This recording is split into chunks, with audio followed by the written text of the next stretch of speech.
Hey everybody, this is Nephi Cole from the Your Mountain Podcast. We're excited to share some upcoming information about a few new sponsors, but you'll have to wait for that. First, we want to say thank you to Vortex Optics, Gunworks, Theodore Roosevelt Conservation Partnership, Federal Premium Ammunition, and Viking Tactics, who have been longtime supporters and strategic partners. We also need to say this. The opinions you hear on Your Mountain from individual hosts or guests do not necessarily represent those of Your Mountain, our sponsors, or other entities we're affiliated with professionally or otherwise. You've waited long enough. Go listen to the show. There are millions of acres of opportunity out there. They belong to you. Every day, decisions are being made that affect your land, your water, your wildlife. You should know about them. This is Your Mountain.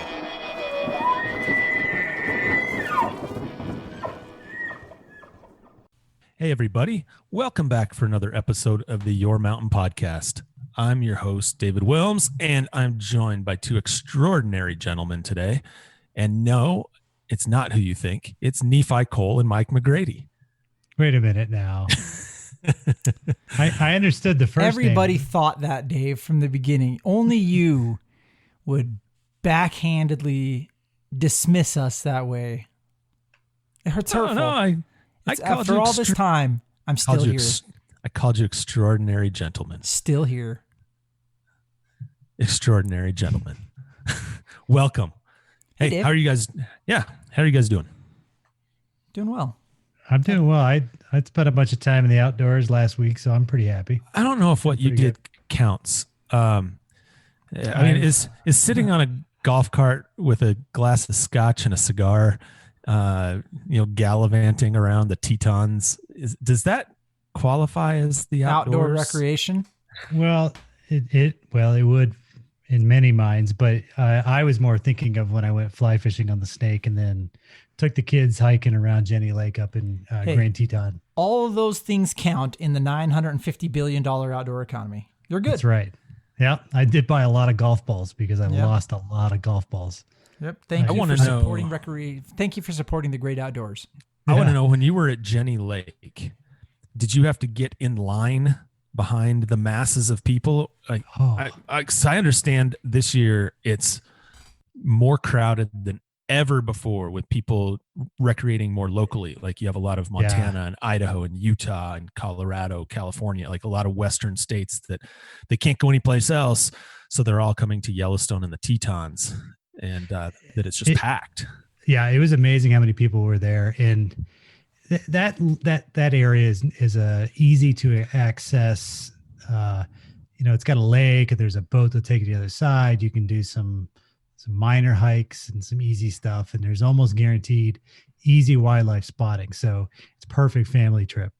But my wife and kids tried to go a day before, and the entire parking lot was full. The road into the parking lot on both sides was full, and then the road going perpendicular along the main line was all full. They just couldn't get in there.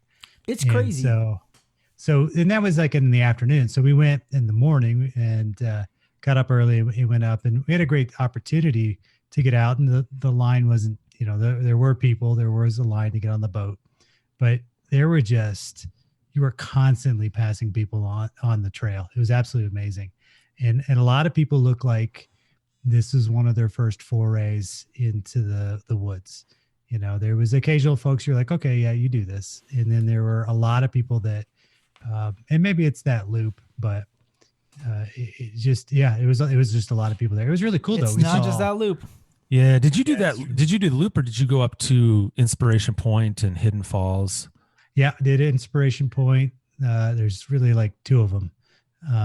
And then Hidden Falls, and then the kids and the grandparents went back on the boat, and then we walked around the short side of the lake because there's that pond that has the moose in it all the time. So we went and looked at the moose, and I didn't see any bears. We saw bear sign and wolf sign, scat. And then when we got back, there was a whole, mass of people trying to see bears that are supposedly over in these particular bushes if you just watch the leaves rustling. But I swear it was like 45 minutes after that they had already left, because when my kids actually got to see it, and so my kids have seen more grizzly bears up in the greater Yellowstone ecosystem than I ever have.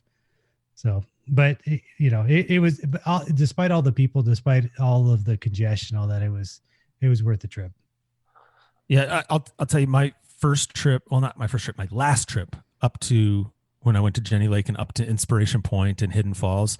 When you talk about people that looked like they'd never hiked before, my takeaway was that was about 80% of the people that I was dealing with. I mean, there were people carrying igloo coolers and wearing flip-flops and Crocs, hiking up that trail. We saw on beach towels.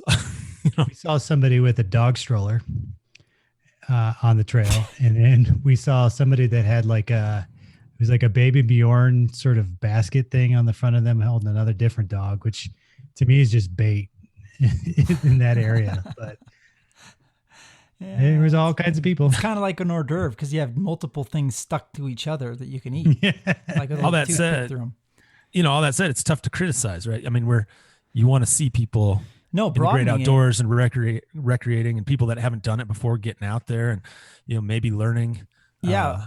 Broadening the discussion, from just Jenny Lake. It's important to note, like, the outdoor recreation right now is literally crushing it. And so, it doesn't matter which industry you're involved in the outdoor space. You're like, everything is through the roof. Everything is selling like crazy. It doesn't matter whether it's a fly rod or a gun or an ATV. I stopped at an ATV dealership the other day to visit with some folks. We needed a unit to borrow for an event we were doing. And literally, they told me that they have sold like everything they could possibly sell. They just don't have anything to sell anymore. They can't get enough stuff to sell. They don't have anything coming in that sits on the floor to sell. It's all already spoken for, but before it ever goes through the dealership, they said they're actually also selling snowmobiles in July, and in record numbers. I mean, they're just crushing it. I have a theory. Oh, go ahead, Mike. Sorry. I was just gonna say, just to sort of wrap that little point up on the Grand Teton National Park, is I will say that it looked in better shape this year than it did a couple years ago. They'd done a lot of work. They'd done a lot of maintenance and facilities, and heck, they were putting in fiber optic cable lines to the main area so they can enhance their ability to provide education around outdoor activities and things. So, I mean, the roads look pretty good, and so if there's a maintenance backlog, they're chewing through it, at least where we went. Well, you got to start with the parks where everybody goes, right? Yeah. Sure. So to Nephi's point about not being able to find ATVs and all the snowmobiles selling and all that sort of stuff, I have this theory, and this is the cheapness guy in me, and we'll see if this theory pans out. But I've been interested, and I think at least Mike, this. I've been interested in some kind of either a pop-up or a hard-sided small trailer as I get older. You have my attention. For hunting purposes, when I'm like pronghorn hunting or not needing to get way back in the backcountry, just like a lazy man's camp. Yep. And my theory is that you have all of these people that bought all this stuff, all these trailers this year and all these toys this year. And in about 2 years, when everything's opened up and they can go back to doing the stuff they liked to do before, they're going to look at this stuff and say, I'm just not using it anymore. And I'm going to get myself then the market's going to be flooded and I'm going to get a screaming deal. That's the operating theory around this house too. Because I was looking at like the Sprinter vans and things, the $100,000 rigs. I'm just going to wait 2 years. Yeah, I'm convinced the market's going to be flooded. I say all that, and I won't get anything, and I'll be sleeping in a tent and or in the bed of my pickup truck on an old futon mattress. Nothing will change, but in my head, it'll play out the way I envisioned it. I just won't actually follow through and purchase anything. It'll never be the right you will. deal. But you will, Mike, and I'll be grateful for your hospitality. Yeah, exactly. That's fine. I like to be comfortable too. So we got funny. A lot on. Yeah, Nephi's over here like, I'm just going to buy a new one every year. Yeah. I'm going to let you buy my old one and deal with all the leaks. Yeah, right. I'm just going to sleep in one that doesn't suck. Yeah, one with that bunch of hail holes in it. Yeah. Yes. So there's a pretty big agenda this week. We got a lot on the slate this week. it turns out there's a lot of stuff going on in the conservation world around the country from a policy standpoint and from a legal standpoint. And we want to touch on really 4 things today. And so I'm going to go right down the list here and just tell you, here's what we're going to talk about, and then we'll start talking about them, right? 1, we're going to talk about the fact that the Trump administration withdrew the nomination of William Perry Pendley to be the director of the BLM. We'll talk about that, tell you what it means. That's shocking, by the way. Or at least it would be if you didn't listen to the Your Mountain podcast, where we get to that. Dude. Okay. I'm teeing it up, listing what we're going to talk about, and then you can dive in. All right. So the second thing we're going to talk about is a case out of the Southern District of New York interpreting the Migratory Bird Treaty Act or the take prohibitions in the Migratory Bird Treaty Act. That's a teaser of what it's about. We'll get more specific later on. The third thing we're going to talk about, and we might not do it in this order, we might bounce around, but the third thing we're going to talk about is that the Secretary of Interior, the Interior Department, put together their leasing plan for oil and gas leasing in the Alaska National Wildlife Refuge. We'll talk about why they did that and what that means, and where it goes from here. And the fourth one we'll talk about, and Nephi's just bouncing up and down in his seat. I'm sure he's so excited about this one. Actually, we all kind of are a little bit. Do I look Nephi, excited? When you called me about this one, man, maybe we should just start with this one because you're so excited. Do it. Do you want to just start with this one? I think is it the Ninth Circuit? It's the Ninth Circuit. Let's start with let's start with this one. You kick this off because I know this is something near and dear to you, and you were like a little schoolboy when you called me, like all giddy, saying, "Did you see what happened? Did you see what happened?" Well, this is amazing.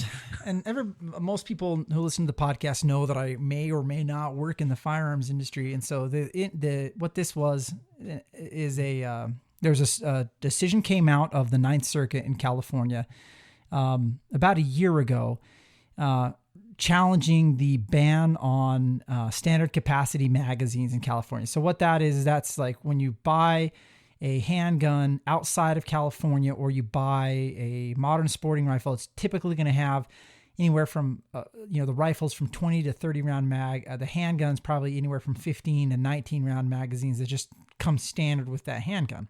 Well, in California, everybody knows you can't purchase or those types of magazines. Handguns are limited to 10 rounds, and I don't recall what the limitation is on standard on magazines for rifles. But this question came up about whether or not that was constitutional to prohibit or to limit the size of a magazine an individual could have could own for a firearm. And so the original district court judge ruled that you, in fact, could not, that it was unconstitutional. Not only that, and they went through a test. And so the 3 tests are whether it is in common use, whether it is an extraordinary item, and unfortunately, on my notes, I got to look and find out what the third item was because I don't even remember off the top of my head. But basically, it's the same tests that existed that the Supreme Court identified in the Heller decision. And what the district court determined was that, in fact, it was unconstitutional to prohibit these firearms or firearm components that were in common use, had a lawful purpose. That's what it was. Is that common use had a lawful purpose and were not extraordinary, something like a rocket launcher or something. And so the state of California, of course, when that decision came out saying that their prohibitions were unconstitutional, challenged that in the Ninth Circuit. And believe it or not, in the Ninth Circuit Court of Appeals, the Ninth Circuit heard that case. So 3 judges, and in fact ruled that the ban was in fact unconstitutional. Yeah, I think you aren't giving enough credit to the district court opinion because I thought that opinion was extremely interesting in the way it was written. Yes, the court just went through he described all of these incidences in which someone had more than 10 rounds and they needed more than 10 rounds to defend their life. Yep. And it was harrowing stories of, single mothers saving their children from an attacker. And that was the difference maker. And multiple attackers, all these different things. The judge really framed it up as the right to self-defense can't be infringed in this way for an arbitrary, number that has no basis in fact. There's no basis sociologically or anything like that. So did the Ninth Circuit venture down that same road? I would doubt. So the Ninth Circuit sided with him on the argument. What they said is, so the judge went a little bit further afield in the first in the district court, and looped in firearms too. So while I think that the original, the case was about magazine capacity, the judge, stuck his arms out and wrapped his arms around common firearms too, specifically the AR-15, which is the most common firearm in use in America today. The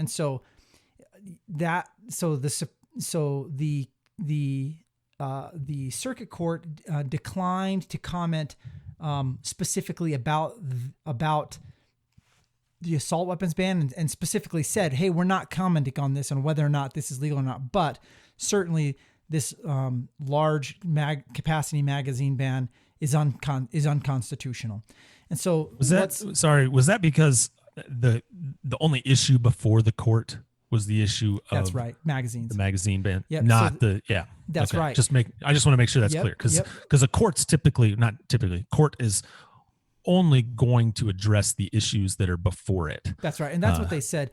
Yeah. But the interesting part was how the judge on the district court had thrown a lasso around those other items in his decision and made specific and, mention of them. It was very powerful. And but then we get to fight over whether that's dicta. Well, I don't know what that means. Yeah, exactly. So right. Dicta is this wonderful phrase that it's like Mike dicta, but spelled differently, D-I-C-T-A. So that's basically where the court runs afield and starts talking about things that aren't necessary to the exact question put in front of it. Then it becomes sort of an advisory opinion and isn't considered to be binding precedent. Yes, and I think you're exactly right in this case. Yeah. But it could be laying out an argument that some other judge could. It was a very strong argument, and could use to start authoring their opinion in a future case. And the Ninth Circuit didn't step into the fray to undo it. That's right. They it sounds like they left it alone. Did they make any comments on the weight of authority applied to that? Not that I haven't read the entire decision yet, so I can't really talk about it. But I will say that was one of the interesting things about the original argument and part of the argument was this idea that, look, you can't limit, if you're limiting the magazines that go in a firearm, you're in essence controlling that thing as well. So there was this, these ties that went together that helped, define the argument. But do you think it's fair to have two attorneys ask you esoteric questions on the reading of an opinion? No, I don't. But I was about to ask the next question that he was going to go, this is still not fair, because I was going to say, so Nephi, what does this mean? What's next with this case? So what's next with this case is that California will likely, and what's great about this is if I'm wrong or if I just make stuff up, nothing happens to me. No, I can't be disbarred because I'm not an attorney. And so that's the exciting part. I could just make stuff up. You guys have to worry about your professional. You can get in trouble for practicing law without a license. Oh, no, let's just be clear. I'm never practicing law. This is all opinion, just so everybody's very clear with that. But I can't get in trouble for it. You can. All the advice you give me, all the time, it's always wrong. They should really look into that. But the really cool thing about this was, so where does it go next? All theories are, and this is where it gets really interesting. All theories are that California will appeal and ask for an en banc decision. So this was just 3 judges from the 9th. And the theory is that California is going to appeal again and say, look, no, we want everybody to weigh in on it. But if they do that, basically the circuit court has to vote and decide if they're going to have this en banc hearing. and have everybody listen to it, or a larger number of the judges listen to it. Yeah. And the Ninth Circuit now, just so everybody knows, is actually majority Republican. Not that that matters. You know what political party the judge is. Yeah. Well, you got to bear in mind that their en banc system is different than all the other circuits in that they have more than one en banc panel. So they don't actually sit all of the judges in the Ninth Circuit. There's subsets. So, you could have a majority, but it doesn't mean that the en banc panel will be majority conservative. So it also doesn't mean, and nobody should assume, and here's the thing, nobody should assume, as Dave Wilms has predicted, that they even want to pick it up en banc. They might just be like, nah, we don't want anything to do with this. And so then California has to decide, where do you go next? Yeah. So, it's a safe place as an attorney to predict that the circuit will not grant a request for an en banc. Which is why I was able to step out on that limb and make that prediction, because they're just not granted very often. That's why I did that, Nephi. It's because they're just not granted very often. And then with this type of case in particular, it just, a Second Amendment kind of case, it just seems more likely than not to me. So we'll quickly move past this now. That it won't be granted. And so then the next question is, does California appeal that case, or do they just kiss or do they not appeal, but do they attempt to ban goodbye? Do they seek cert from the U.S. Supreme Court. From the U.S. Supreme Court, or do they just say, okay, our capacity ban's gone? Which even the United States Supreme Court has about a 1.7% chance of taking it up. It just has the hallmarks of more likely than other cases. So sometimes that's a weighted 1.7%. I'd be surprised if they take it. You would think that the state of California would choose instead to try to come up with a different law that they can then defend in court at the next challenge. Very interesting stuff. So yeah, that's I think that's all I got there. All right. Well, I'm going to move on to. I do have one more thing. Okay. It's a warning to everybody. Hey, don't go buy large, standard capacity magazines. Don't go buy mags and start shipping them to California just yet, because that injunction is in place until that entire process works its way through and there's resolution. So don't, call your best friend in California and send him a whole case full of Magpul magazines right now, because you're going to get yourselves in trouble. So don't do that until you see a news article saying you can do that. So now you're dishing out legal advice there, Nephi. You're starting I'm to. I'm just saying, I wouldn't do it. Saying. I mean, it's not legal advice, but Dave told me that. Yeah. So you don't have that on the record at all. Now you're just making stuff up. So now you're as attorney-client privilege. You should be an attorney. Here you are lying, making stuff up. I know. You'd make a good attorney. I'm a lawyer You'd make a fine attorney. Yeah. Actually, no. We're a distinguished profession of honorable people that take our duty to the law and to the Constitution very, very seriously. Yeah. You guys are. I'd say that in all seriousness, and now it's going to sound fake if we keep trying to protect it. So let's just move on. Next topic. Let's move back to the top of my list really quick. So we did one case instead of going right into another legal opinion. Let's go back to this decision by the administration. So over the weekend, I heard about this at, I don't know, it must have been close to 10 p.m. on Friday night, and credit Andrew McKean. We're not going to say what podcast he's with, but with Outdoor Life. Terrible. Right. But with Outdoor Life, he broke this story. If you see anything out there saying this story was broken by CNN or the Associated Press or Green Wire, I've seen all of that out there. And it's ridiculous. Give credit to the person that actually broke the case. Great outdoor writer. Andrew McKean. Yeah. Well done. So great job breaking this deal. Do you think he wants to be a guest, maybe a guest host on our podcast? He could leave that podcast he's on and just join our podcast. We should talk to him. I've listened, and I would say of the three hosting that podcast, they're all good in their own ways. Collectively, they're garbage, but in their own ways, individually, the weight of the individual is pretty good. No, it's not bad. I take that back. I don't want to start a podcast war with them again. We've been there. We're not going to do that again. Yeah, it hasn't been beneficial to our numbers. I was going to say, we don't win that one.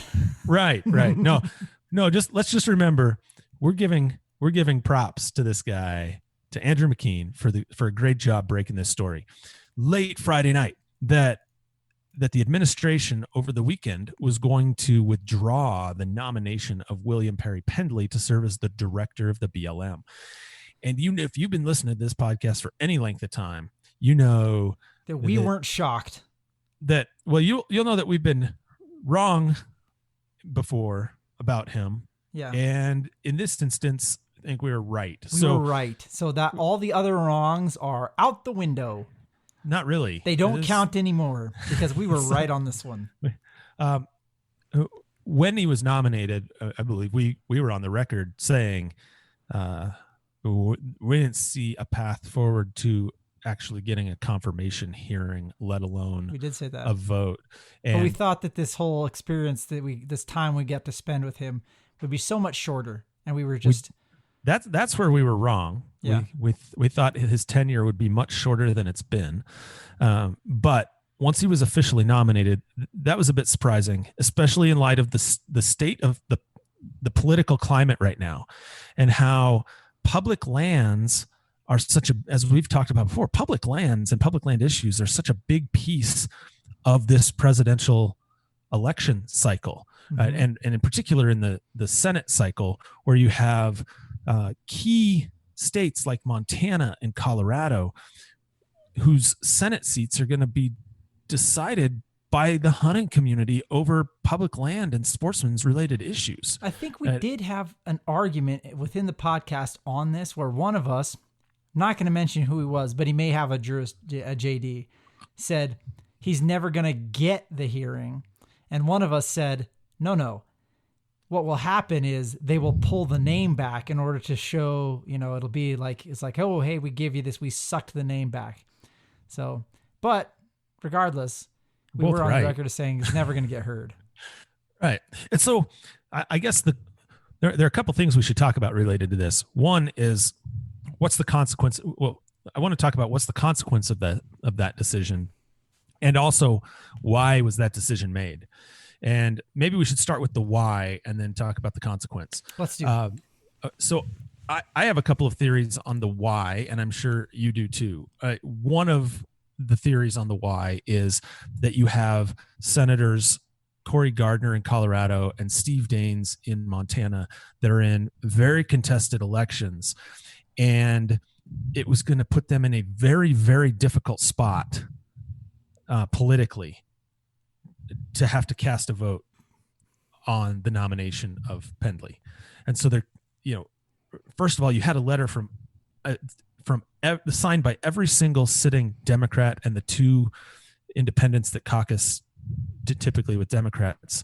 So I think that was 47 senators saying, no, we're going to oppose this. And then you have these senators that really, they would have been in a tough spot if they voted in support of this in an election year. If they voted in support of this nomination, because Pendley is pretty toxic on the public lands issues in those states. Yeah. Right. And so I think that's one big reason is didn't want to put sitting senators that are in a contested race in that tough position. Yeah. And I think that's why I was surprised the nomination in the first place. Sorry, and we talked a little bit about that too, about like, well, what's the benefit? Is there a benefit to people being able to vote against him but clearly, it's just, it's this very, very strange choice to do that in the first place. Very predictable outcome that we have today. Well, it puts them in the position if they vote against the nomination. If those senators and a couple others that are in vulnerable seats vote against the nomination, then you have the president who put somebody up for a nomination and it failed with his own party in control a couple of months before an election. That's not a good appearance either. Right. And so that could have factored into it as well. Well, and I've talked to some advisors to some of the folks who are running for the Senate now. So some people who are, kind of have a flavor for what's going on in the inner circles. And really there has been some discussion amongst some of those groups about like, well, if you don't, they're trying to figure out like who in their base they're going to alienate by choosing decision number one versus if you go another direction. So let's just say that Dave is running for the Senate. Let's say that Dave, as he's running for the Senate, he's really counting on a very strong conservative base that basically is going to support somebody no matter what. And then, do you try and appeal to those guys? Or if Dave goes to the middle and says, nah, I'm going to oppose this guy because, a lot of people don't like him who are in the middle. Well, the question is, do you win anybody over by doing that? And do you alienate your base at the same time? And that's the interesting political discussions that have been going on. That said, I think if you're a senator in a state that's a big public land state, a big hunting state, a state like, well, let's say, I don't know, Montana or Colorado, boy, I don't know what you're thinking and not getting as far away from this dude as you can. Yeah. I agree. Which is why the nomination was it was so confusing in the first place. The timing of it was so confusing. I mean, we've gone 3.5 years, more than 3.5 years now, without a Senate confirmed director of the BLM. We've gone the same length of time without a Senate confirmed director of the National Park Service. Why make a nomination right before the election? That's more of a rhetorical question, but it needs to be brought up. This is one of the things that, first of all, I know that Dave, I know you're just sick of being right. I know I am. I mean, it gets old. Mike never gets sick of being right. No, yeah, Mike doesn't get sick of it. But I don't know how to be right. That's my problem. But the issue, here's an interesting thing for people to think about. So you now have all these folks who are saying like, that's great. You didn't permanently, he's not officially the head of the BLM, but guess what? He's still in charge now. I mean, he's gone back now to being acting. Well, he's still the deputy director for policy and programs under the BLM. So now the question, the problem that you now face, and it needs to be asked is, okay, so who are you going to replace him with? And do you really, are you going to give somebody else a chance? And that's part of the reason why we've gotten here. We've gotten here in a large part because if nobody's good enough and whoever you forward isn't going to work out, well, then what? What's your suggestion for how we get work done and who we put in the seat? If you're not willing to compromise and find somebody, well, then what? And there are people who would say that the debacle that we find ourselves in is a creature of our own making. Because of the way we've been treating, appointees, because of the way we've treated the politics. And I don't think that means you couldn't find anybody, but you probably can't find anybody right now. It's August. No, you're not. But here's the thing. So 2 points. One, it kind of makes it seem like if the intent all along was to allow Pendley to remain as the acting director, which that's what he's going to be. That's his role, effectively the acting director. He's going to act with the authority of the director, presumably through the election at this point. It means to me that the nomination in itself was really intended to be a symbolic gesture, an attempt to get him confirmed so that at least he'd be able to have on his resume that he was the director of BLM. He can't say that now. So from the standpoint of, what are the consequences of this? One of them is he's not able to say that I've been the director of BLM, right? And that's, for a lot of people, that's a big win. So that's one thing I'd point out. The second thing so this is a bigger thing, and I know we've talked about this, the fact that he has 17 pages of conflicts, and there's probably not a lot that he can do, and that the way this administration operates largely is a top-down kind of management style, right? I mean, it's the directives are coming from the White House and the secretary, and the director of BLM or the person acting in that capacity is really just taking the marching orders and moving forward. So who do you want in that seat? Somebody that's conflicted out of most anything, or somebody that can do just about everything? But here's the issue I have, and I'm just going to lay this out there, and I'm interested in you guys' thoughts.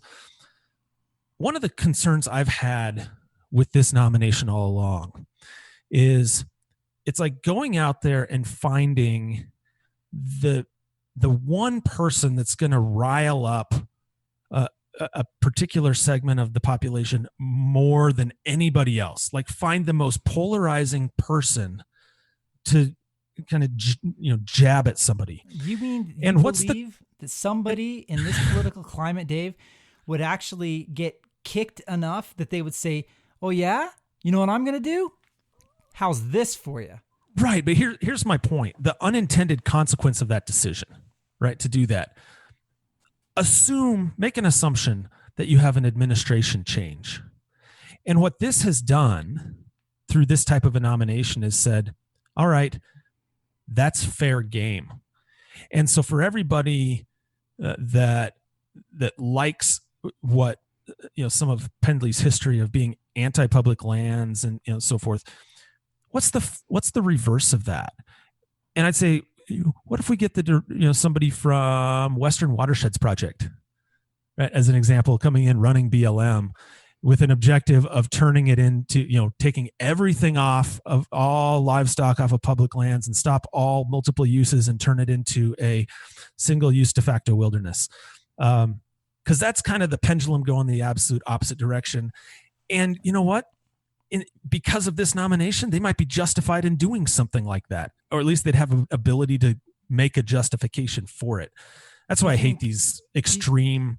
I thought you were going to go down the road of it would lead to the elimination of the filibuster, the mechanism that would hold up this kind of nominee, right? That could happen too. There's a wonky way of looking at it too. Yeah. Yeah. Well, yeah. I think it's very likely. Yeah. I mean, that's already been stated by a number of folks in the political realms on one side, like actually on both sides, people have been calling for it. And I think it's just the worst idea ever. The idea that would happen is just frightening. Oh, the filibuster, ending the filibuster. Yeah. For folks who don't know, I mean, again, what we're talking about here is in the Senate, to pass the Senate, it's not majority rules. It's not a simple majority rule. It's like you're going to get it out of the Senate, you're going to have 60 people supporting it. And so if that goes away, then whoever controls the Senate ostensibly could move anything that they wanted. And everybody'd have to just deal with it. Well, they've already done that for judges. Yeah, which... Right. I mean, Article 3 judges, that's gone away, and it's now simple majority. When did that happen? You know the answer to this, don't you? That's why you're teasing it. Yeah. It was during the Obama administration, That's correct. wasn't it? It was Reid that did it. Yeah. So I mean, and that's what happened there. And then you saw what happened, with these Supreme Court justices that we've had, under the Trump administration who have been proposed. There no longer was a need to find that, you could find anybody you wanted to and move those judicial nominations up. And so that's what happened there. And the question is, do we want to do that with all law? No, we don't want to do that. That doesn't mean somebody's not going to try and do that or suggest doing that, but that means it's just a terrible idea. So hopefully we don't see that happen. Yeah. I'm also, like I said, I'm nervous about the huge pendulum swings and that it creates justification for appointing somebody that's viewed just as extremist the other way. Right. I want to see a good, from a BLM standpoint, I want to see somebody that's going to come in and say, I have a multiple use mandate.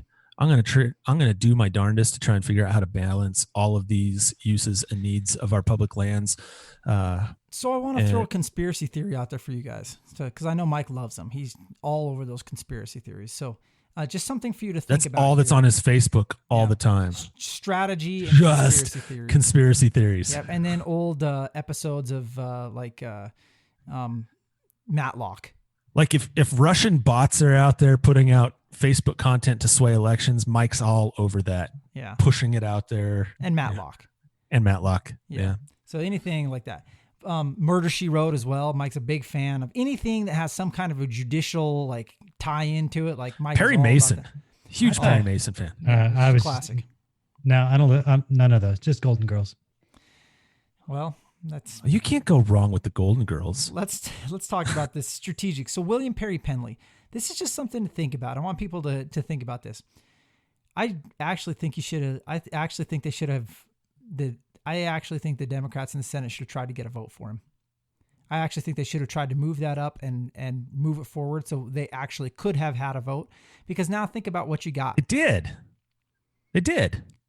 On him being... They sent letters asking for a hearing. They wanted a hearing. They wanted a vote. There were letters flying all over the place about that. And here's the strategy about pulling his name back is what happened when you pulled his name back. He's still there. He is still there, but there are also then 2 lawsuits continuing to proceed, challenging that appointment. I just think it's interesting. I think if part of the problem is without, this has happened with a lot of nominees. If you don't get these nominees, like give them their day and give them a shot, I mean, you just end up grinding the system to a halt longer. And then these complaints about people being there who, for these extended time frames, like that's a product of not moving things through the system. If you give people an opportunity for their day and then you vote them up or vote them down, at least they're not coming back and running the exact same agency the exact way that they were before. And that to me is just a very interesting strategic little wrinkle that's going on that I don't know if a lot of people are thinking about. Yeah, I mean, there are obviously holds put on nominations frequently that hold things up for a long time, but there are a lot of people that haven't even been, a lot of positions where there haven't even been nominations sent to the Senate to allow any senator to put a hold on that nomination. So that was a strategic move. That's not because that's just the reality. No, that was done on purpose to make this administration look slow and incompetent, and then so you can then also, punch people, get mad at people for not, and say things like, "Oh, well, how come this guy is here? They don't have any, they don't even have a permanent director." Well, you know why. There's blame. There's blame to go around, though. There is. Absolutely. Some have no permanent director because there've never been a director nominated, right? So there's blame to go around. It's what it is right now, I guess. Anyway. We're about to dive down an unnecessary rabbit hole. All we were just going to talk about there was, there's the status of the Pendley nomination. What's next? He's still running the agency. He's still keeps on giving. He's still there. He is just like Nephi. He's still there. Yep. We're in Grand Junction together, a couple of weekends from now, because that's what we do. We hang out in Grand Junction with the BLM national office. Yeah. Because that's not actually while I'm going there, But that move is complete. The national office is officially in Grand Junction, Colorado now. Yep, and there are a lot of people that, credit him for some of the for being a big part of that, good or bad. Yeah, he helped move it across the finish line for sure. Yeah, he did. It's been going on for years. I mean, Mike, you worked on that or worked on it. I mean, you were invited to discussions when Susan Combs was in charge of that.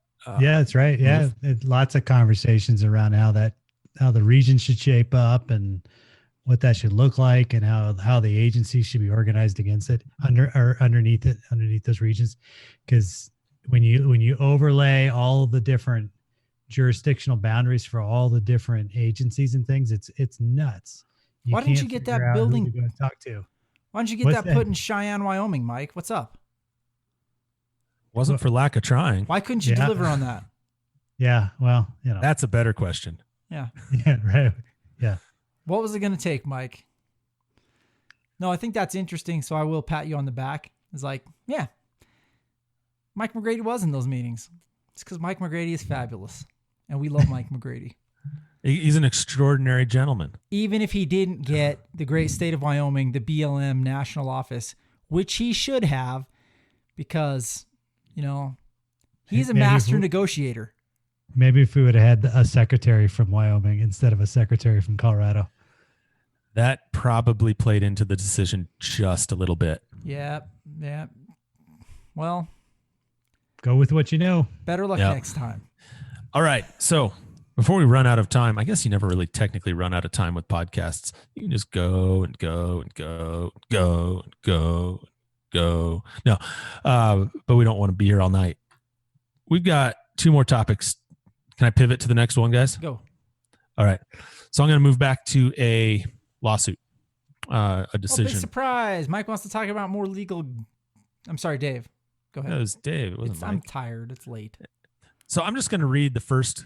I'm actually going to read the first paragraph of this decision, just because sometimes judges have fun when they write, and I'm reading this first paragraph because it was pretty clear to me that this judge was having fun, and that's something that Justice Scalia was kind of known for on the Supreme Court. Was with some of his opinions, he had fun sometimes, especially when he was writing a dissent. But here's the first paragraph of this decision. And this is the one that's involving the Migratory Bird Treaty Act, this interpretation. Then we'll talk about the case. All right, here we go. It is not only a sin to kill a mockingbird, it is also a crime. That has been the letter of the law for the past century. But if the Department of Interior has its way, many mockingbirds and other migratory birds that delight people and support ecosystems throughout the country will be killed without legal consequence. That was actually a reference to Harper Lee's To Kill a Mockingbird, the way that opened up. It wasn't Hunger Games? Wasn't Hunger Games, no. Anyway, I just wanted to, I thought it was just interesting when you open which just goes to show you why nobody thinks judges are funny. But you know what was interesting about this case? So this is what I thought was interesting about this case. When you read the first paragraph, you think, oh my, where's this going to go? And was there any doubt? No, I mean, no, you knew where it was going to go, but you knew what the decision was going to be immediately. Right. But as far as how the judge was going to get to the decision, the legal reasoning, like what kind of journey was I about to be taken on when I was going to read this opinion? And what surprised me when I read the opinion was how it was really a strict constructionist approach. It was very Scalia-like. It was straight up and down. It was textbook, APA, read the statute, plain language. It says this is what you got to do, and that's what we're going to do. And I will be the first to admit, when I read that paragraph, that's not where I saw this going. Yeah, I've seen a few opinions that sided with the environmental plaintiffs, and they tend to, those ones that stick out in my mind tend to have those opening paragraph that talks about some majestic thing, which is not always what the law is about. So you just figure, well, I guess we knew what they were going to do. They signaled. But on a total tangent, because when you said that, it just brought something back from my days litigating these cases. And I did this case. It was involving a decision of the Fish and Wildlife Service not to list the Colorado River cutthroat trout as threatened. And what I found fascinating when you talk about the way some environmental groups operate, or not how they operate, you were talking about judges specifically in these cases. But in that case, the plaintiff, one of the named plaintiffs, in fact, the first named plaintiff, was the Colorado River cutthroat trout.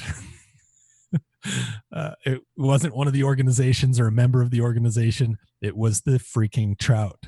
I just thought it was. I just thought that was funny.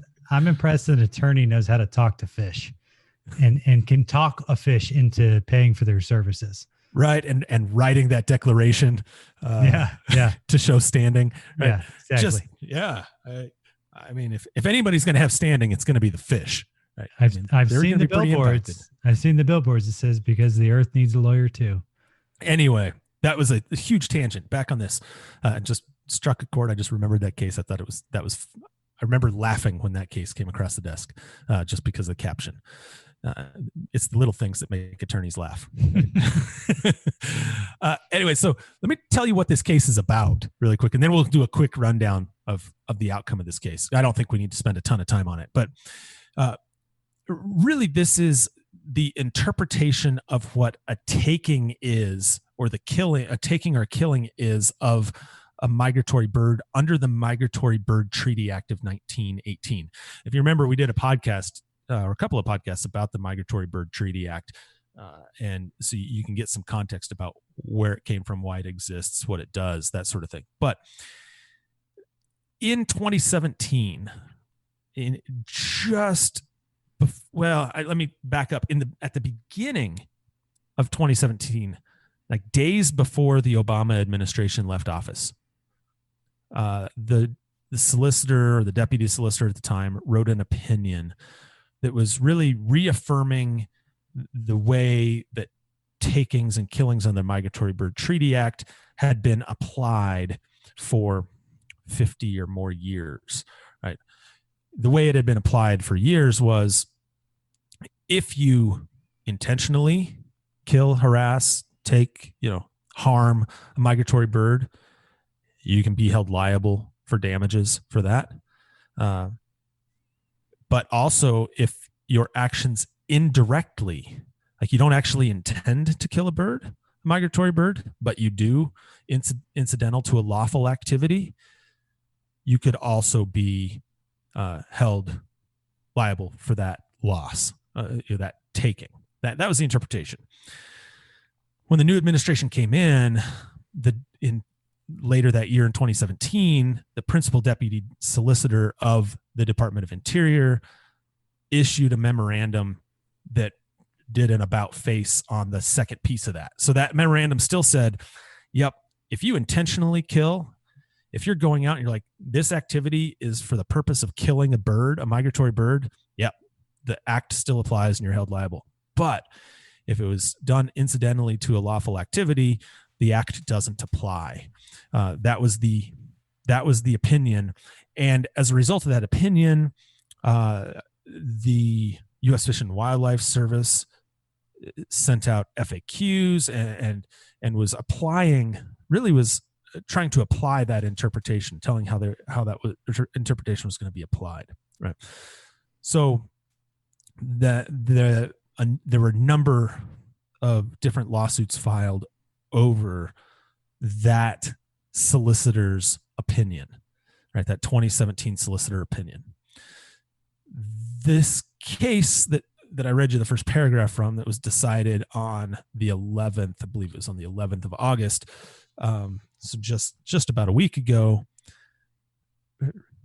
like Mike was noting, the judge went and did just a straight textual argument and said the text is crystal clear. You can't take. In fact, the quote was, "You can't take a migratory bird," quote, "by any manner whatsoever," end quote. And then went into an analysis that's not worth the time of us going into. Just know that the judge in this case said the solicitor's opinion was just flat wrong on the law being the Migratory Bird Treaty Act, misinterpreted the act, and that incidental take, meaning if you go in and say there's a barn owl, I think one of the examples that was given in the opinion, if you want to take down a barn and it happens to have a barn owl in it, nesting in it, roosting in it, whatever, you tear down that barn under the 2017 opinion. If you didn't intend to harm that owl, you were just taking down that barn. You're not liable. But what the judge is saying is, no, that's still a take. I mean, you went in there and you either killed or you harmed that owl by taking down that barn, and you're still liable for that take. And so really the place where this is most likely to apply, it can apply to any lawful activity on any lands anywhere in the country that take an animal. But I think really this opinion rose out of concerns from some in different industries about potential take of migratory birds. You mean like windmills? Certainly one of them. Oh, I just wanted to just check and see if that was the type of industry you might be alluding to, something like that. That is a type of industry, certainly. Yeah, and I think if I remember the solicitor opinion correctly, and when it was coming down back in 2017, there was also discussion around just you're driving a car down the road and a bird flies into your car and it dies, and this gets you. That opinion would have gotten you out of trouble. I mean, there's no desire there to try to do something. And so if you have a fleet of company vehicles, you don't have to worry as much. Or if you say, yeah, we'll just leave it there. Right. But so what happened? The judge vacated that solicitor opinion. Now, what does that mean? Well, the administration was actually, and may still be, we don't know what they're going to do here, but they were actually in the process of promulgating regulations through the notice and comment process, regulations consistent with that opinion. So the idea was the administration was to write regulations that effectively said, here are the places where the take prohibitions apply, and here are places where the Migratory Bird Treaty Act does not apply in take. And they're going to do that through regulation. And so the question right now is, what is the administration going to do as a result of this opinion vacating that solicitor opinion that was meant to be the basis of the regulations that they were working on? And let me kick it off to you two guys if you have any theories, or if we just want to leave it out there as a hanging question and not step out on any ledge of what's going to happen. Mike has to, because I have no idea. Pass. Hard pass by me. Hard pass. Well, so the opinion vacated, the court opinion vacated the solicitor opinion, which means that it's done. And they remanded it back to the agency basically to pull it off the shelves. Don't list it as a standing valid opinion. I don't think it was one of the, was it an M opinion? I mean, it was one of the more weighty standard opinions. So they'll probably have to pull that off the shelf. And then their options, I guess, are to they could always try to appeal to the Second Circuit, but they could also rewrite the opinion and try to find a way to meet similar objectives following with what the court said. That'd be a very small needle hole to try to thread through. But they could also, correct me if I'm wrong here, Mike. I mean, this was vacating the solicitor opinion. They could write a regulation relying upon, not on the opinion itself, but on the law that the opinion was relying upon. Right? They don't have to cite to that opinion. They could take another run at this in a different way through the regulatory process and see if it winds up in a different court. Obviously this one wound up in the Southern District of New York. The question is that where a challenge to the regulation would wind up, or would that wind up in DC? Would it wind up in a different state? Do they Ladies try? And gentlemen, this is why David Wilms is literally a highly sought after, because this is like, you're like, oh, well, you beat me on that technicality, but I bet that I could open the left door of my car, get out, walk around the back of the car, open the right door, and still get in the car and drive away. David, you're right. I think they could issue a rule that interprets the Migratory Bird Treaty Act, and they would be entitled to deference or more deference than they were with the M opinion in the DC. However, if I'm the same plaintiff set, why would I file anywhere else other than the Southern District of New York? Because you won already there. So you just, yep. Oh, yeah, no, I agree. So yeah, technically they could do that. They would have to find a way to distinguish the opinion from the court. It certainly would be brought up in the comments, and there'd be a substantive comment they would need to address as part of the rulemaking process. But yeah, they could do that, and it would get overturned pretty quickly, I would guess. So I don't know they'd put that effort behind it. Well, but they could do another. So hear me out. Okay. Unlimited resources. For those listening to the Your Mountain podcast, I'd like to remind all of you that this is not legal advice or an opinion given to federal agencies. However, it does explain why Mike and Dave had Luke. Go ahead. What if What if they write a regulation in such a way that it effectively invites litigation from everybody? I don't mean necessarily everybody, but maybe you have a regulated industry that isn't 100% satisfied with that. They mostly are, but they want to challenge one small nuance that just happens to be thrown in. And so they sue in a different jurisdiction, even though you're going to have your same environmental plaintiffs suing in the Southern District of New York. But if you write that regulation in the right way and throw one little nugget in there, that if that nugget gets pulled out, you can live with the rest of the rule, but it invites a lawsuit from somebody else. I'm not saying this happens. I'm just playing the hypothetical. What do you mean? What are you talking about, Lesser Prairie Chicken? Waters of the United States, hydraulic fracturing, venting and flaring. I mean, you know all the cases, right? Right. That's why I'm saying it. I'm saying there's a way that this ends up someplace other than just the Southern District of New York. It could, but it also could. It could get consolidated back there for sure. Yeah. Or transferred and then cases consolidated. I get that. Yeah. But you also might wind up with a Lesser Prairie Chicken situation where you have a judge in the West District of Texas that says, "Screw you guys, I'm doing this case. I'm not transferring the venue." Yeah. And then all these other venue fights that go on, are for naught, because you have one judge that says, forget you guys, I'm just doing this case. You could, but do you really think that the administration is going to put their time and effort behind this one? It depends. No. I would like everyone who's been listening to this for the last 10 minutes to just stop and not turn off the podcast, but just think and maybe go back and re-listen to everything that you've heard.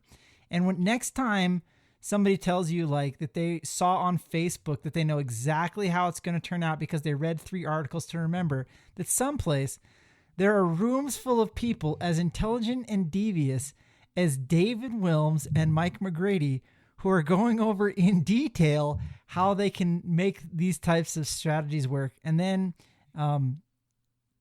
send them your money and realize that that's why you have to have people who are experts in these fields fighting these battles, and not only are these things nuanced, but the guy who understands the processes better than you, he's going to beat you when you get together and you have to fight about these things. Yeah, I appreciate you saying those nice things, Nephi. But really, this is just all hypothetical. What I think is actually going to happen, I think You've never been involved in anything like that. Neither of you. No. Maybe just a couple of times, and maybe we just listed them. Yeah, every single one of them. Yeah. But where I would suspect this, I shouldn't even say suspect, where I would hope something like this would go, based on the strength of this opinion, is that the administration says, yeah, it's just we don't have the time. First of all, look at where they are in the schedule. Unless they're counting on continuing this until March of next year, right? If one of the things is we want to wrap as many bows around things just in case we lose in November, they're not going to do that. But one of the things they might do is say, okay, that happened, but there's still an issue that we want to address. And maybe that issue is that we can address still is we can improve the permitting process for incidental take under the Migratory Bird Treaty Act. We can improve consistency, and we can improve timing, and we can just make improvements to process to solve what are some issues that led to this opinion in the first place, and maybe try and solve them in a different way that might bring more people to the table and might, I don't know if it'd probably still result in litigation, but it might be a more productive outcome. You might get more deference to that type of a decision. I don't know. Mike? More deference to a notice and comment one over a solicitor opinion? Well, yeah, obviously you're going to get more deference in either case, for notice and comment. I get that. I know we both agree on that. What I'm saying is more deference in a notice and comment where you're looking at regulatory improvements to the existing law, right? Rather than taking another run at the theory in this memorandum of opinion. Oh yeah. No, you get more deference that way, assuming you can get through the Chevron steps, right? Right. So, should we go into that, Nephi? You look enthralled. I'm just Should we thinking talk about like literally like you guys are really enjoying yourselves, but like literally I'm thinking about have you never heard of Chevron I'm thinking deference? about Eric Dinger right now. I'm concerned the about two Eric steps? Dinger who's listening to this Yeah. because I know Chris Tymason, he is eating this up. And but he's a Chevron guy. But Dinger He and has Perry, to be a Chevron guy. Dinger and Perry are like those guys are like they tuned out a while ago and they're trying to get back in. They're waiting for the hook to let them back in, but it wasn't Chevron. All right. Okay. So should we give it up? I want to keep talking with Mike on this. I just want to keep talking all this wonky legal stuff. I know. I had an interesting question for you that came up, and I don't know, this is probably wonky Are you trying to pivot? You guys who have both worked on these cases, these types of cases, do you guys get more when you were working in the office, did you guys get more pleasure out of one, laying out the argument you're going to beat somebody with beforehand so convincingly that they give up immediately and do it your way, or B, actually getting into the litigation process and then beating them in the courts? Which one did you prefer? This part where you walk in day number one, you say, this is how I'm going to beat you. I'm going to smack you with this and this and this, and then I'm going to hit you with that. And they go, all right, we give up. Or do I have to have a win under my belt to be able to answer that question? No. Yeah, you do. You've won some at the Supreme Court. So go ahead. Yeah. So I've never valued a case in that manner. No, I just wonder, where do you get more personal gratification out of? In terms of I don't look forward to that aspect of it. It's just not. That's not where I'm going. I mean, I don't get into those things in order to beat the other guy. I'm there for doing what is right for the client, and I get a greater satisfaction reading an opinion from a judge that parrots back what I wrote in my brief. I don't care if it was better than what the next guy did, or I talked him out of something. That's the satisfaction I always got. Yeah, I'm the same way. If I had a judge that relied upon not just my legal argument, but the way I presented my legal argument, and it manifests in their opinion some way, that's about the biggest compliment you can ever receive. Yeah. It's an adversarial process, but I hated the people who tried to make it about the other side or the other attorney or whatever. That's just unnecessary. With limited exceptions, I can think of at least one exception to that where I just had an absolute jackwagon for an attorney on the other side. I mean, I've told you guys this story, like taking the deposition of his client, and he fell asleep during my deposition. And I just felt bad for his client. First of all, like, you're paying good money to get the best representation possible, and your attorney is literally asleep in probably the most important 4 hours of the case. Yeah. Well, that's, it's interesting. You both were nodding your head, like when Mike was talking about, like, having the judge, agree with you and kind of parrot back your argument and be like, yep, that's the right argument. And see, not being an attorney and but just working on the policy side, I think for me, it's not going to shock you that I liked it best when I could get in to basically across the desk from people or in a room with people and then get them to move down, my direction and be like, we're going to do it Wyoming's way. Like before, when they just saw that we had the argument laid out and they're like, hey, whatever the steps laid out, where they're just like, yeah, you win, you're gonna where they knew that there wasn't an argument to be had in the first place. And I think maybe that's just a difference of like venue or kind of how I thought about it, but I was just interested in your take on it. No, that's fair. I think, if you're well prepared in either scenario and you lay out your arguments, your thoughts, and you connect it to what's going on in the situation, anytime you can get the right result for whatever you're advocating for in the policy realm or the law realm, that's it's very satisfactory type of work. But I don't usually in the litigation, you don't get people to back down. By the time you're there, it's, the gloves are off. And so you stop focus on trying to convince the other side that you're right. You just focus on convincing the judge that your side is right. Yeah, because they're set in what they believe. You're set in what you believe, and basically it's like, okay, let's see let's have the arguments out on the table. Yeah. Yep. Yeah. Well, I mean, you've tried to resolve it however you can. There's a reason you're in court. Yeah. Right? You're basically, you need somebody to settle the dispute, right? I mean, that's what it boils down to.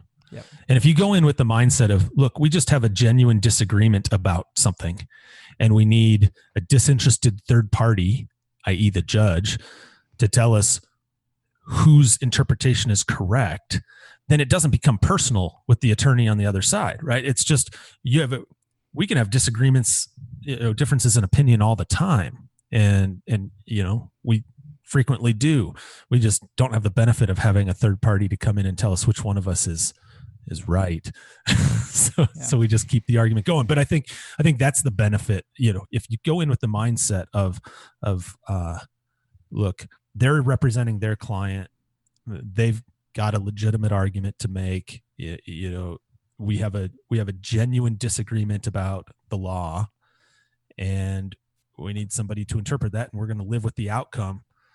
It's not about the attorney on the other side. They're just doing their job, representing their client, doing their job. I want to now try and make everything kind of spin full circle, and unless have one more thing to talk about. Are we done with it? That one more thing to talk about. But we can blast through this one pretty quickly. Okay. Well, maybe I'm going to try and spin it full circle first, then we'll blast through it. So here's the interesting thing. When you hear all this stuff that we've been talking about, and then all the ways that things can happen and the different processes and the judicial system, and then the executive appointments and those types of things, I want everybody to understand that the people who are making these decisions typically at these federal agency levels, if anybody thinks that things aren't happening without strategy in the background, that I find it, it's possible, but I find that to my experience base to be non-credible. So my experience base tells me that when you see something wacky happening with something like an appointment and you're wondering, and somebody's like, yeah, and it's just a bunch of idiots. And it's like, it's been, whatever your assessment of it is, rethink it and go, no, it can't be that simple. And then try and understand, like, okay, what are the wrinkles? Look for that bright, shiny object that you're looking at and try and find the other thing that's going on at the same time. Because chances are the people who are up there, who are running these agencies, who are working, who are, are the colleagues of Dave Wilms and Mike McGrady. Like, these things aren't happening, without people thinking this is chess, and people are thinking multiple moves ahead. And if you look at things that are happening in policy simply as checkers, you're probably not going to understand the entirety of the situation. So back up, try and understand the end goals, the myriad of things that are going on, and then think about those things as you're analyzing policy decisions. Remember, there's a lot of complexity. There's a lot of moving parts, and you probably don't understand all of them. So with that, go ahead, Dave. I think that's a great point, Nephi. So thanks for wrapping that bow around it. I think that's a really great point you just made. There are some really, really smart people, even if we disagree with what people are doing, or even if we agree, right? There's some really, really smart people making very strategic decisions about things. A better way to put it might be there are very few dumb people making those decisions. And so rather than think that like there's one or two masterminds, realize that you've got a whole lot of intelligent people who are jockeying for position and who are passionate about what they believe and who are committed to their jobs and their causes, and just realize all these things are going on at once. And it ought to both impress you and scare you and keep you on your toes to do the right thing. Yep. All right. Appreciate you saying all that. I'm going to transition to the last topic, and we'll go through this pretty quickly. It's good. Mike's asleep. I can see it. I can tell he's dozing off or he's checking conspiracy theories on Facebook. Yep. He looks like it. Yeah. All right. Arctic National Wildlife Refuge. You'd have to be hiding under a rock for the past, your entire life to have not heard of the Arctic National Wildlife Refuge or ANWR. Or ANWR, as people call it. And the potential of opening up portions of it to oil and gas development. Yes. Right. That's been debated for literally decades. And quite literally decades it's been debated. And before we say, here's what happened. Well, we told you what happened, right? I told you what happened already, that Interior issued its record of decision today, as we're recording this anyway. They just recently issued their record of decision on a leasing plan, like how they'd go about leasing parcels within ANWR for oil and gas development. But what we didn't tell you is how it got to that point, like how they get to the point of issuing this record of decision. And for those that don't remember, and I sometimes forget this, that back in 2017, remember that tax reform package that went through, and now we have a bunch more money in our paycheck at the end of every month that's not going to the federal government. That has been, I'm not going to object to having more money in my wallet, right? That tax reform package went through. Buried in that tax reform package, as part of that tax reform package, was opening up part of the 19.3 million acre refuge to oil and gas development, right? And further in that tax reform package, Congress told Interior, you have to create a leasing and development program, and you have to hold 2 oil and gas lease auctions. One of them you have to do by 2021, and the second one you have to do by 2024. That was all in a part of that tax reform package, a law that passed both houses of Congress and was signed by the president. It is the law. It is what the agency had to do. So the agency was responding to that law in putting together this plan for leasing in ANWR. Okay, there's your sort of lay of the land of why is this happening. But just because they did the plan doesn't mean that they went through the procedural steps properly, right? Or the environmental analysis properly. That's going to be the piece when we're talking about what happens next. That's probably going to be the piece that a number of groups are going to sue. I guarantee you this law, there's going to be a number of lawsuits over this decision, over this final agency action to allow for leasing to occur in ANWR for oil and gas development. So what's going to be the basis of that litigation? It's likely going to revolve around procedural elements in these process elements in approving this plan, right? But the fact that they created this plan, I just bring this up to say people are really quick to jump all over the administration, and I've been guilty at certain times, and with other administrations, I've been guilty, but sometimes you have to dive a little bit deeper first. And the first level of depth you have to go to here is saying they're doing something in response to a congressional act, something that became law. They were told to do this. They had to do something. So then it's just a question of, is what they did in compliance with other federal laws? Did they take those actions in compliance with all federal laws? Right. And that's what will have to be, I'm sure, is what's going to have to be determined by courts moving forward here. Did I adequately summarize that? Mike? Why are you asking me? I'd say well done. Yeah. Well, I want to give Mike the first word because I talk a lot. No. Yeah, that's fine. Now I'm going to talk some more. Go ahead, Mike. I think you summarized it well, and it's one of those things that oftentimes the Congress will tuck certain things into bills, and then the agencies have to carry them out, and whether they meet the policy objectives of the individuals who challenge or not it doesn't really come into play. So, and at the end of the day, we'll be the first to sit here and admit this is a highly controversial. It was highly controversial when it passed that in the tax package. It's highly controversial today. It'll be highly controversial if they go through and have lease sales later this year or early next year. I mean, that's all going to be controversial.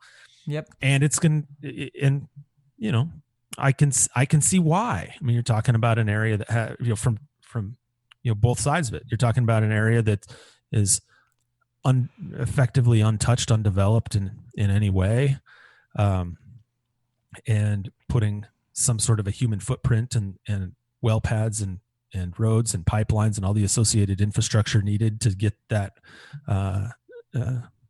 resource out of there.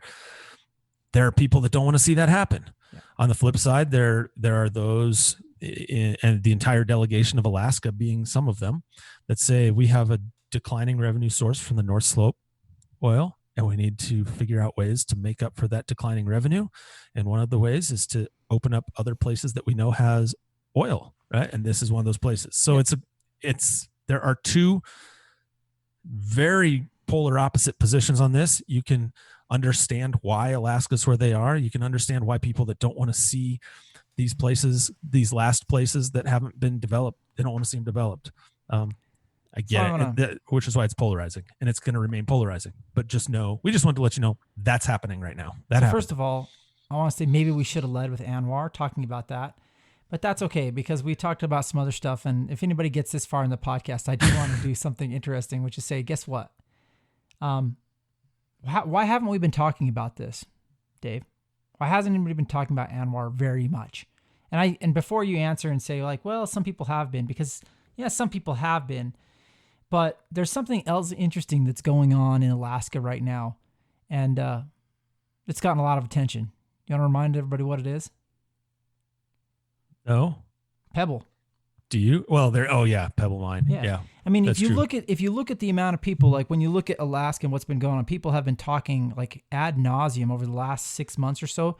You've heard so much discussion about Pebble, and you see a lot of great groups, a lot of very interested groups who are pushing very hard to get people to comment on that and talk about that. And I do want to just throw this out as a possibility. Maybe you believe I'm right. Maybe you believe I'm wrong. But I think that this is a great example of two things. Number one, I've talked before about the bright, shiny object. And like, if you really want to get something passed through, if you really want to, you move something along, one of the tricks that you can use is to have a bright, shiny object and to hold up a bright, shiny object and let everybody stare at that bright, shiny object, metaphorically speaking, while you move something else along that you're actually going to bring along with it. And what gets the attention, of course, is the bright, shiny object. And the reason that that's important is because it's no different than when you're looking at political will and you're looking at strategy in this realm, is that a lot of times people only have enough attention to pay attention to one thing at a time, to pay attention. And typically they're going to pick the bright, shiny object.